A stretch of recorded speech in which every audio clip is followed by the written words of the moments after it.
आज के इस हाई वैल्यू एनालिसिस को हम 3 मेन पिलर्स में बांटेंगे। पहला पॉलिटी और पर्सनालिटीज, दूसरा स्पोर्ट्स माइलस्टोन्स और तीसरा ज्योग्राफी। इस तरह से दिमाग में जानकारियों को कैटेगराइज करना काफी आसान हो जाता है। तो चलिए बिना किसी देरी के अपने पहले सेक्शन में गोता लगाते हैं, पॉलिटी और पर्सनालिटीज, यानी हमारे प्रभावशाली नेता और राष्ट्रपति। ऑलराइट, तो ये रहा हमारा पहला सवाल। भारत रत्न पाने वाली पहली भारतीय महिला कौन थी? आपके ऑप्शंस हैं A Mother Teresa, B Sarojini Naidu, C Indira Gandhi या फिर डी लता मंगेशकर। थोड़ा दिमाग लगाइए।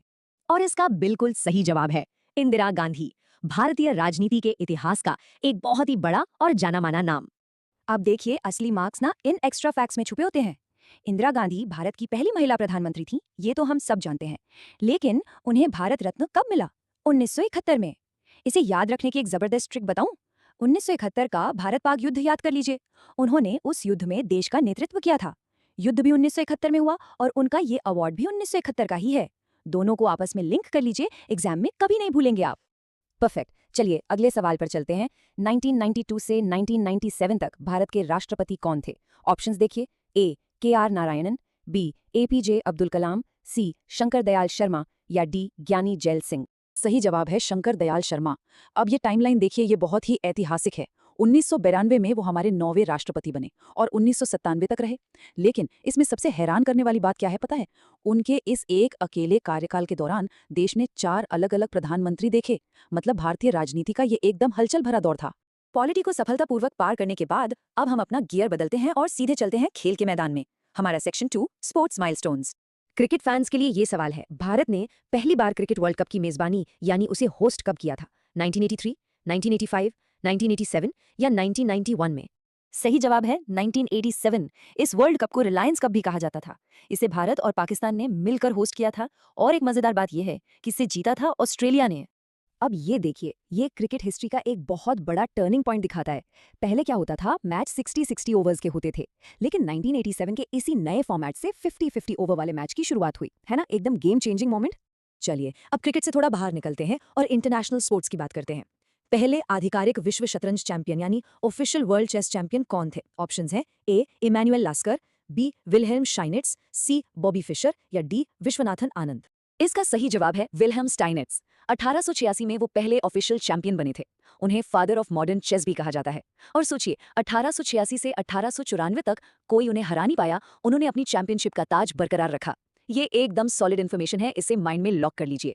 स्पोर्ट्स के बाद अब हम आते हैं अपने तीसरे और सबसे बड़े सेक्शन पर, ज्योग्राफी, यानी हमारे परिदृश्य और पृथ्वी के बारे में।